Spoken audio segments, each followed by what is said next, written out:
You know, nobody tells you this. Nobody sits you down and says, when you turn 70, it won't feel like a celebration. It feels more like a pause, a long one. I remember that morning. I woke up before the sun, just laying there, staring at the ceiling. Didn't need an alarm, haven't needed one in years. Sleep, it doesn't stay with you the way it used to. I turned 70 that day, and instead of feeling older, I felt exposed, like someone had turned a light on inside my head and said, "All right, now look." When I was 30, I honestly thought life was endless. I really did. I thought I could waste years and still have plenty left. At 50, I told myself I still had time to fix things, relationships, health, mistakes. I kept saying, later. But at 70, later disappears.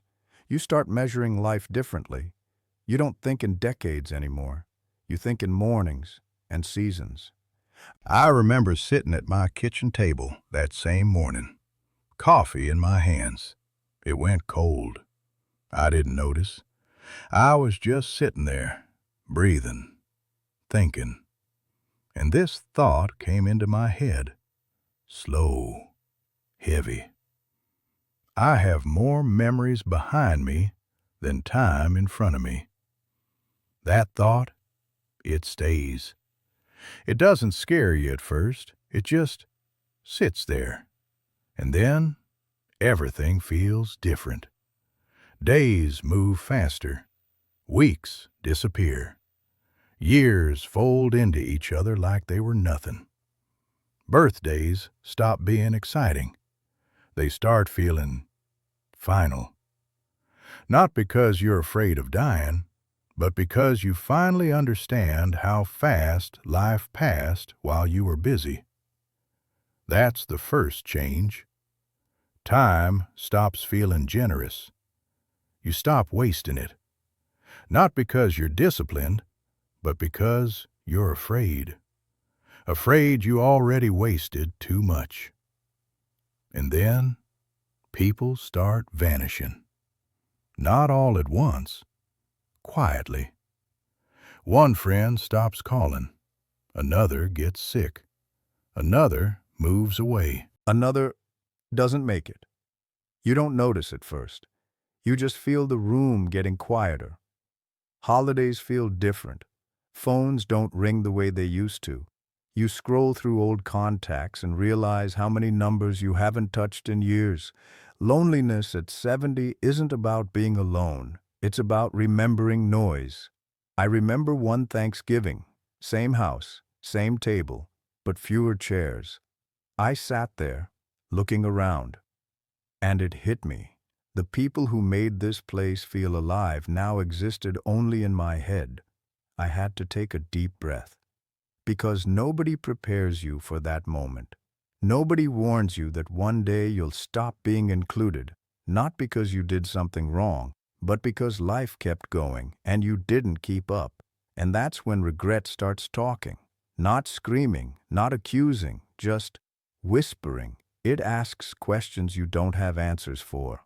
Why didn't you call more? Why did you work so much? Why did you think there was always more time? Money never sits at your table when you're old. Work doesn't visit you. Ego doesn't check on you. People do, or they did, and you realize something painful. You spent so many years chasing things that never grew old with you. And these are just the first changes. They come softly. They don't hurt yet.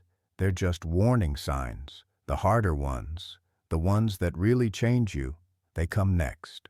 All right. Here is part 2, written the same way. Slow, emotional, with pauses, breaths, and the weight of someone who's lived long enough to tell the truth. No headings, just a voice. There's a moment, usually sometime after 70, when your body starts speaking louder than your plans. It doesn't shout. It doesn't warn you ahead of time. It just changes the rules. I used to wake up and think about what I needed to do that day. Now, I wake up and check how I feel first. That alone tells you how much life has shifted. Some mornings, you sit at the edge of the bed, feet on the floor, and you wait. Not because you're lazy, but because your body needs permission to move, and you remember all the times you ignored it. All those years you said, "I'll take care of my health later." Later arrives. And it's not gentle. That's the third change. Health stops being a background thought and becomes the main conversation of your life. Doctor appointments replace plans. Pill bottles line the counter.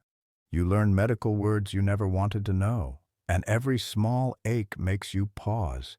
Because at 70, nothing feels small anymore. What hurts the most isn't the pain. It's the regret. The regret of knowing you could have done better, eaten better, slept better, slowed down.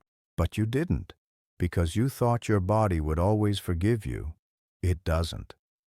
Then comes the fourth change, and this one is harder to talk about. Your thoughts get louder. At night, when the house is quiet and the world finally leaves you alone, your mind fills the silence. Memories come back uninvited. Moments you forgot about for decades suddenly show up clear as day. Things you said wrong, things you never said at all, people you hurt without meaning to. You replay conversations and think, why didn't I handle that differently? Regret doesn't age with you. It stays sharp. And the hardest part? You finally have time to think, but not time to fix. You realize most of life's mistakes aren't loud disasters. They're quiet choices repeated over years. Staying too long at work, choosing pride over apology, assuming people will always be there. They weren't. And now, you sit with those choices. You don't talk about it much. People don't want to hear old regrets. They want wisdom, not sadness. So you keep it inside, you smile, you nod. You say, "I'm doing fine." But inside, you're carrying a lifetime. Sometimes I sit and just breathe. Long breaths, slow ones, because that's all you can do. You accept that life doesn't give refunds. You accept that some doors are closed forever. And acceptance, that's a strange thing. It doesn't come with relief. It comes with understanding. Understanding that life was never meant to be perfect, just lived. And then the fifth change begins to appear, quietly, almost gently. Your priorities finally become clear. Not money, not success, not being right. Peace. You stop needing to prove anything. You stop arguing about things that don't matter. You stop chasing approval. Because at 70, you understand something simple and heavy at the same time. None of that follows you to the end. What follows you are moments, people, love, and the truth about how you lived. And when that truth settles in, you start wanting to pass it on. Because maybe, just maybe, someone younger is listening. And if they are, then all of this wasn't for nothing. Take a breath. By the time you reach 70, something else happens. You stop pretending. Not to the world. You still smile, still say, "I'm okay" when people ask. But inside, the pretending ends. You stop lying to yourself. You see your life clearly now. Not as good or bad, just honest. The good moments don't shine as bright as they used to, and the painful ones don't hurt as sharp. Everything feels balanced, heavy, but calm. And that's when you realize something that hurts in a quiet way. Most of the things you worried about never mattered. The arguments, the competition, the need to be ahead of others, they fade. What stays are faces, people you loved, people you lost, people you wish you had treated better. Sometimes I sit alone and talk to them in my head, not because I believe they can hear me, but because I still need to say the words. "I'm sorry. I miss you. I should have listened." At 70, forgiveness becomes important. Not because others ask for it, but because your heart gets tired of carrying weight. You forgive people who never apologized. You forgive yourself for not knowing better. You forgive life for not turning out the way you imagined. And slowly, something surprising happens. You feel lighter, not happier. just lighter. You stop chasing more. You start appreciating enough. A quiet morning, a warm cup of coffee, a familiar song on the radio. These small things begin to feel like gifts. And here's the part I wish someone had told me earlier. Life doesn't change all at once. It changes slowly while you're busy. That's why I'm talking now. Because if you're younger, 20, 30, 40, you still have something priceless. Choice. You can choose to slow down. You can choose to call someone today. You can choose your health. You can choose people over pride. Don't wait until silence teaches you what noise once gave freely. Don't wait until regret becomes your teacher. It's a patient one, but a painful one. I'm not afraid of what's coming next. That fear fades with age. What stays is clarity. And clarity tells me this: a good life isn't built on big moments. It's built on small, repeated decisions made with care. And if there's one thing I want to leave you with, just one: don't live like time is waiting. It isn't. Use it gently. Use it wisely. Use it with people. Because one day, you'll sit in a quiet room like this, and you'll want your memories to keep you company.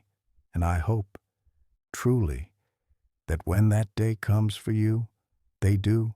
And before I stop talking, let me say this. If this story stayed with you, if it made you pause, if it made you think about your own life, even for a moment, then please, don't let it end here. Subscribe to this channel, not for me, but for the stories that still need to be told, for the lessons people only learn when it's almost too late.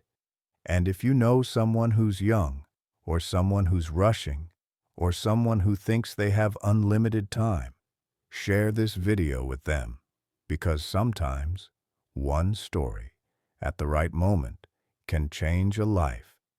Thank you for listening.